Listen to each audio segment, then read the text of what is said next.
tonight. Please welcome Anthony J Hilder.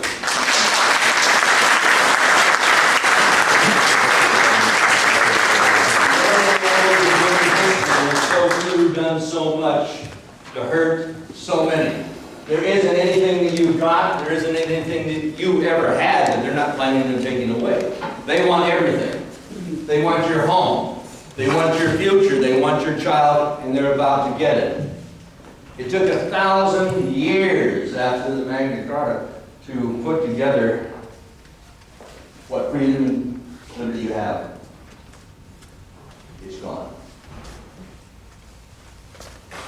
You had better prepare to change the course of this country. How many of you signed the Lisbon Treaty? I mean, how many voted for it? Nobody. No. No? Not anybody. Only the Republic of Ireland had it. Only the Republic of Ireland had it. Well, yeah, my God, you mean you didn't have a vote? No. Very well. No choice? No chance? This is the problem with democracy in English society. I come into this town, and I think, Britain, the end. I'm reading this. I'm in London. I'm walking down the street. I said, here this thing is coming. It might be coming right away. I'm in Bournemouth. We have some fish and chips. We walk out. And here's the baker.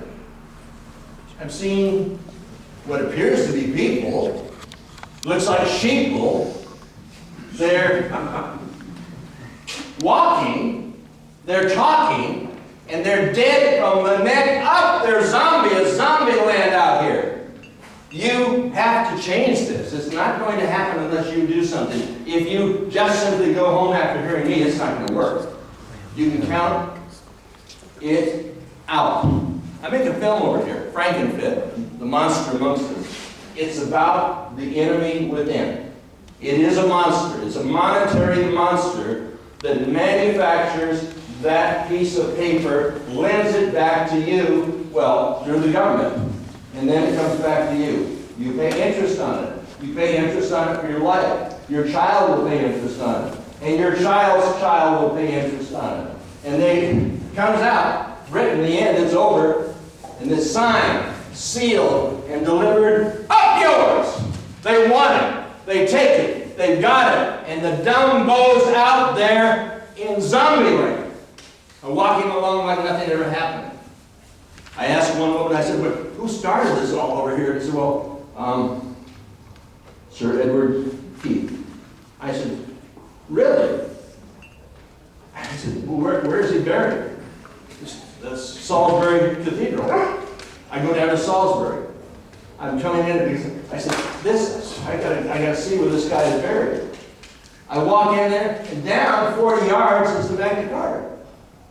The man who started the surrender of your nation, the document that sort of began your independence, is 45 yards down in this cathedral. I said, this doesn't make any sense to me. It's madness. It's crazy. What are you going to do about it? I said, let's exhume the body of Sir Edward Keith. Bring it over to London, grind it up, and flush it into the sewer system where it belongs.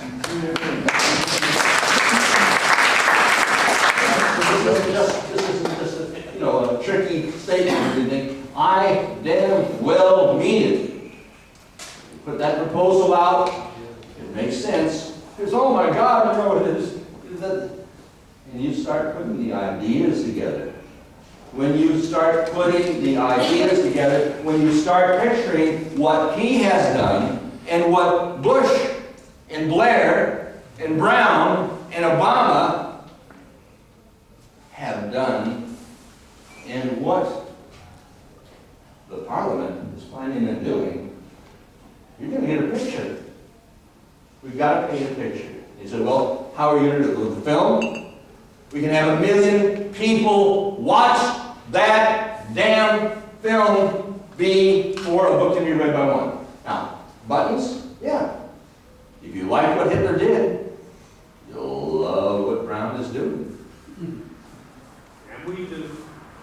Now, I was at the British Constitution group. I'm going up there and I'm walking along and talking, and I'm asking, I said, how about this Constitution? You're British, how many of you read the British Constitution? A few people stand up over here, a few people over there. There's no British Constitution. It doesn't exist. One has to be written.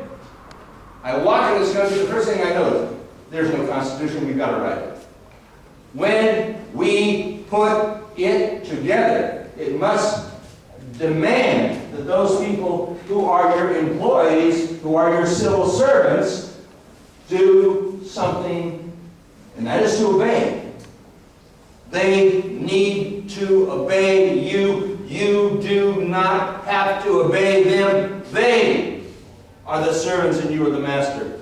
People have to get a different mindset. Can we win it?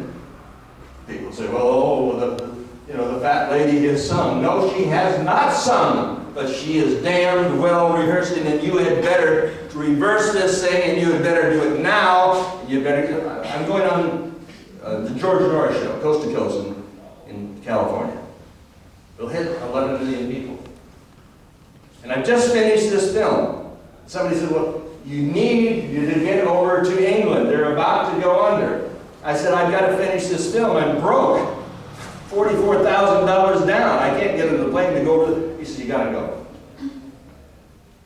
Something told me in my heart that I had to go. My grandma was born over here in Blackpool. She came to Canada and then went down to California and became a movie star. I know this is a window. There's thousands, millions of us, and there's just a handful of them. Matthew and I, cameraman back here. In fact, the camera's over here if you want to take some of it. We went over to the Rothschild estate. I'm looking, we're walking, there's a fence. Well, let's go beyond the fence, so we go beyond the fence. Okay, so there's another fence. Well, let's go beyond the other fence.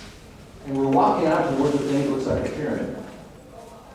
On the backside of the dollar bill, it says, the American dollar bill, it says underneath, Novus Ordo Seclorum, the new social order, the order of the ages, the new world order. On the top, Mano Equipus, our enterprise is crowned with success. What is the top there? That eye. It's the eye of Lucifer. Are we looking at a Luciferian new world order? You may not believe in God, but by God, they believe in their God, and their God is Lucifer. It is a satanic agenda. We see a picture of Uncle Sam. Uncle Sam is walking around and I took this thing out, the New World Order. Oh, yes, it stinks. I mean, I've stepped in it and I never thought we'd have to obey it. And I'm going over here and I see a picture on a film. I thought, how did my film get over here? It's with Ian Crane. Ian Crane's doing this thing, and you take a look at his piece. I just got some from him. Sells for 11 quid, we're going to sell it for 10. And it's the same Uncle Sam. But on mine, I took the other guy. It's the goat of Baphomet. It's the goat that's in the Masonic religion. At the top, it is the pentagon. The pentagon. Oh, no, it's a pentagram. The pentagram. Oh, the pentagon is inside the pentagram. John Whitesides Parsons put that together. He was involved in a satanic cult. And I take a look at the hairs. Take a look at the hairs on the beard. Uncle Sam, you go to Baphomet. He says, I want you to serve.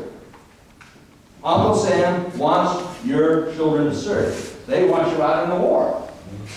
They want your men to fight and die supposedly for honor, the Queen, justice, and liberty.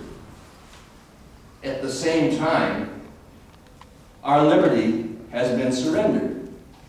The guys that are going out there and fighting and dying, they're not going out there and dying for something that's honorable. They're dying for something that's despicable. And I'm taking a look at the paper. Here it is. The Queen is putting this wreath, the glorious dead.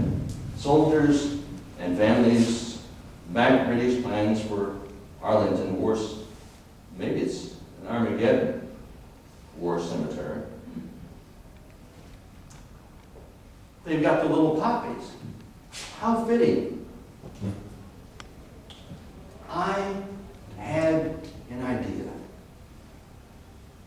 The men are being sent over there to fight and die in Afghanistan. And they've got the poppy.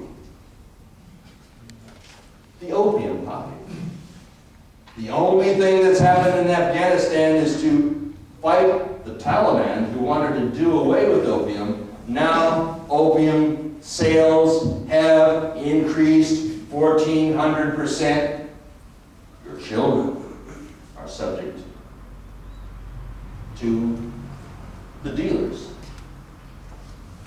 The people who earn their money by creating misery, by bringing about death and disaster. And we're supposed to honor, as the Queen did, the glorious dead. They're not dying for your country. They're dying to maintain the opium trade, the heroin trade that's coming here. Are they doing it for the money? No. They're not doing it for the money. They're doing it for the stupidity.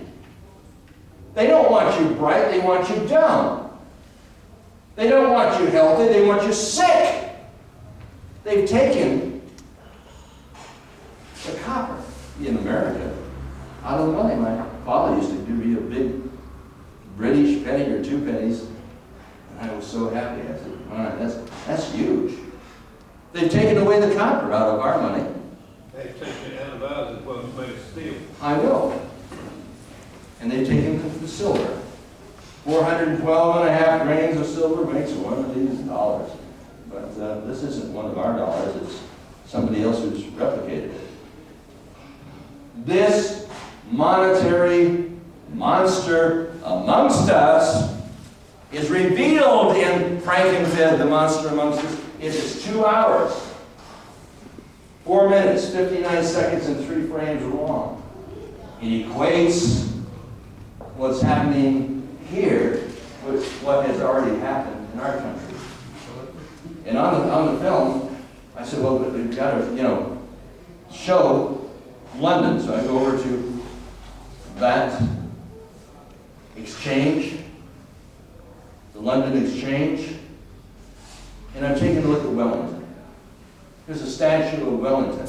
Now, he's the guy that won there at Waterloo. But that's not the story that came to the guys inside the exchange whose lives were spent buying and selling and trading and doing all of this. No. The Rothschilds said that Wellington had lost and Napoleon had won. What happened was the crash of the market. It went down, and the people were panicking and selling, and the blood was on the floor, and my God, horrible. Then after all, the Rothschilds had picked up all of the stocks. The announcement was made, oh, we made a small mistake, a small error. Wellington had won. And Napoleon had lost. The Rothschilds had won, and the people had lost.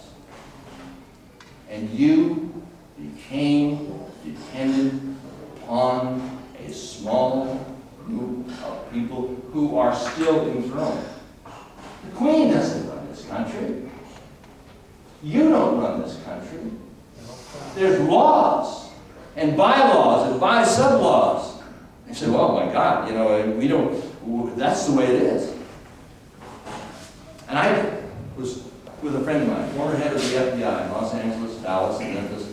We were doing a film in 1995. We talked about what happened in 1993 when Sheikh Omar Abdul Rahman, the blind cleric, he came in, was invited into the United States, got a visa from our government. Number one suspect in the assassination of Anwar Sadat. He goes in. And his entire group comes in on visas given by the State Department. Suspected terrorists. Then their little group was infiltrated by a retired Egyptian army officer. And then he was employed by John Antisef, a member of the FBI, who was setting up this terrorist thing so they could hit suspected terrorists in the United States. And Ahmad Salim, this Egyptian retired army officer, said, well, he's put on the wire just like this. And he went in and started talking to these guys in their language. And he came back, told his FBI handler that these guys have been, willing to do some terrorist act, some terrible thing.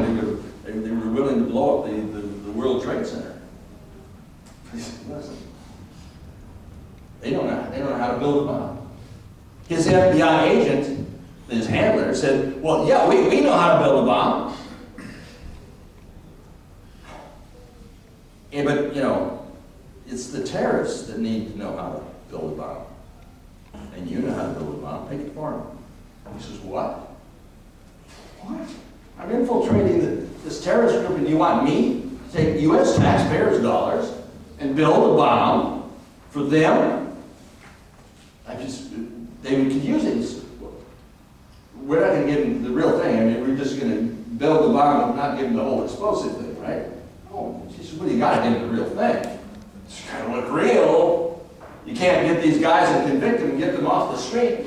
The State Department, remember, has just brought them in on the street. He said, well, oh, no. You going to do this? He said, he started to suspect that the FBI was doing something very, very devious, and that maybe, just maybe, he might get involved. So he started recording his conversations with the FBI. 1993, they hit the building. There was a truck parked next to one of the columns. Building didn't go down, only 6 people killed. $500 million damage, that's not enough. Good Lord, that's not enough. They just couldn't sense that we could have the American people pass a bill like was passed in the Reichstag to put Hitler in power. So in 1995, my friend and I from the FBI were putting together a film called Reichstag 95. That's after the Oklahoma job. Another inside job. It's like the 7-7, like 9/11, like the New York Trade Center. How could it change America if Americans were willing to simply put in the legislators that would vote for a bill which would surrender the Constitution, put all of these powers into the hands of the executives, as was the case under Adolf Hitler, we would have the Homeland Security Act. And I believe there was another bill put in over here. Civil Contingencies Act. My God, that's right. Amazing. Same plan. Enabling Act. The Enabling Act. That's what That's what Hitler called it. I'm thinking, God. 9/11. And the American people won. I was watching a fella, he was in the audience, a kid, he's looking up there. Bush was on stage, and he said, Mr. President, when did you first know about this thing? He said, well, I was watching it on television, and then I was asked to go in the other room and speak to the school children. And I'm thinking, it wasn't on television. The cameras would have to have been there waiting for the planes to come in. It wasn't on television. Oh, no, well, I shouldn't say that because I really don't know. It wasn't on public television. It was on closed circuit CIA. And this Dumbo, who we call the President of the United States, George Walker Bush, was telling the truth. He was just so numb and dumb, he forgot and told the truth. Amazing. And then he said he went in and talked to the school children. He was up there. Maybe he saw him. He was sitting on top of the stage, and oh God, that was, and school children were all out there. Andy Carr comes over, and his assistant leans over and talks to him. He says, the second one's gone. The two tallest buildings in the United States of America. Now, and you know what Bush's priority was. He continued to talk to the school children. If it was a real attack, he would have been whisked out by the Secret Service. It's their policy. But that didn't happen. They left him there. And we were told that, those Arabs, those guys with the accent and stuff, I mean, they took over this building. I mean, they hit the building. There's suspicion of Osama bin Laden. God, those Arabs, a suspicious lot. It seemed right to me that, who else would attack this country? Certainly, we wouldn't attack ourselves, right? And I thought, I see the next morning the headlines that, my God, they found out all of these guys. But see, the former head of the FBI and myself were having a conversation in 1995. We said, from the knowledge that we had, that they were going to come back and do it again. Oh, the Arabs? No. Take a look at the flight manifest of the 4 airlines. There wasn't any Arab names. Not a single solitary one. There was no Nabis. He didn't come up there with a little box cutter with a 5/8" knife and said, come out in this crowd and says, I want you to all sit down. But you see, of the 19 so-called terrorists, 7 of them are still alive. I've talked to him about going over and doing some interviews with these guys that are still alive. I mean, if they're alive, now, certainly they couldn't go through the heat and the horror of this human holocaust. And then there was one who was dead before the event. Dead had no fly planes.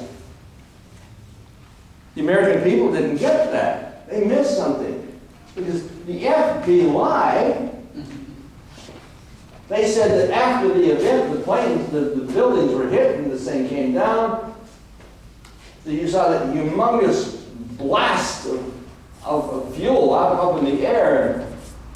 You saw the fires, which weren't all that big inside. Those buildings were made to protect the people in there. In fact, they could get multiple hits from airplanes, and they could still stand, just like the Empire State Building stood. But they said, we know, because we know that it was Muhammad Atta. How do they know? The buildings exploded and came down to the ground. 3 buildings. There's never been an explosion And never a steel building in the history of steel buildings in the world has ever come down by fire. Not a single one. Not one.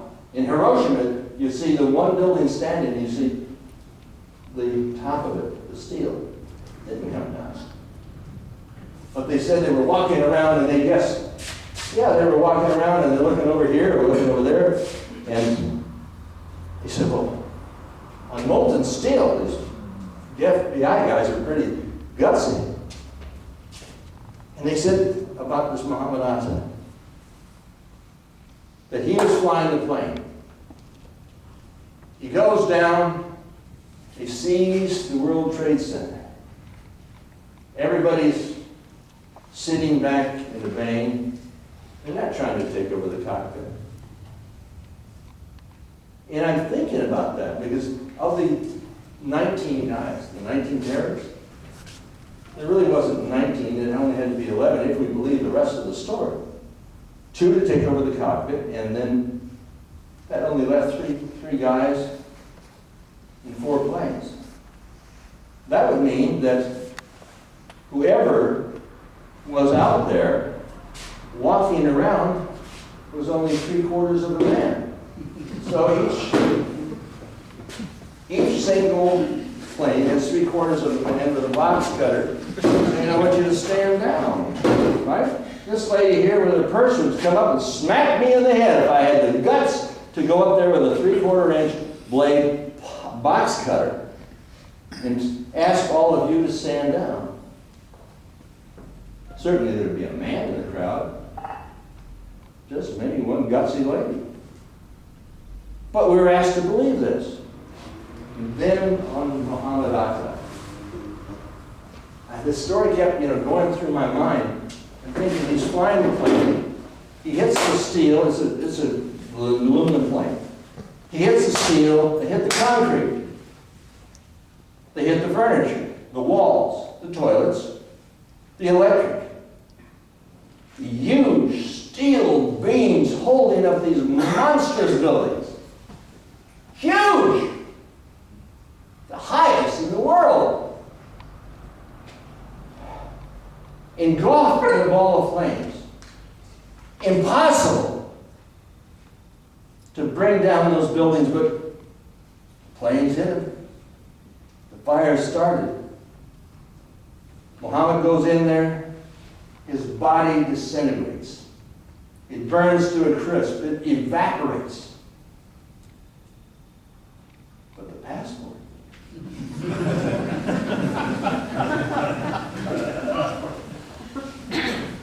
It goes through the steel, the concrete. It goes through the toilets and the electric. It goes through the elevators and out the other into the other side of the building through the furniture. And goes through the walls. Goes through it all, and then out the steel and concrete on the other side of the building. It flies out. And the FBI is going around saying, I wonder who did this. It's got all the thing walking in molten steel. I wonder what they were wearing. The guy comes up and says, Charlie, what's that? Oh, I don't know, Zeke. Looks like a passport to me. Dare me to take a look at it? Oh, excuse me.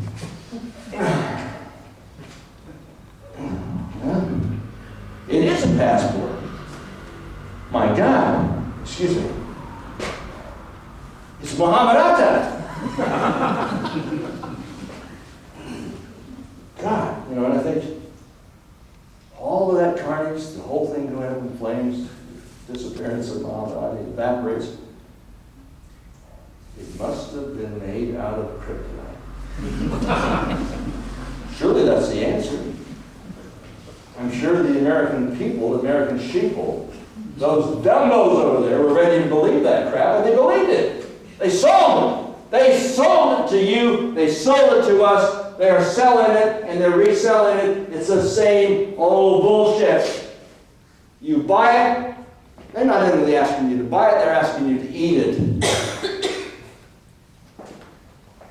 It didn't happen the way we were told. 7/7 didn't happen the way you were told.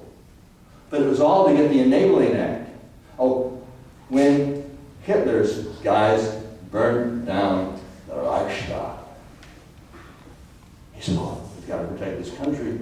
It's the communists, these guys, and this is, we need to have an Enabling Act which will simply transfer power from you, the people, because obviously you don't know how to protect the country.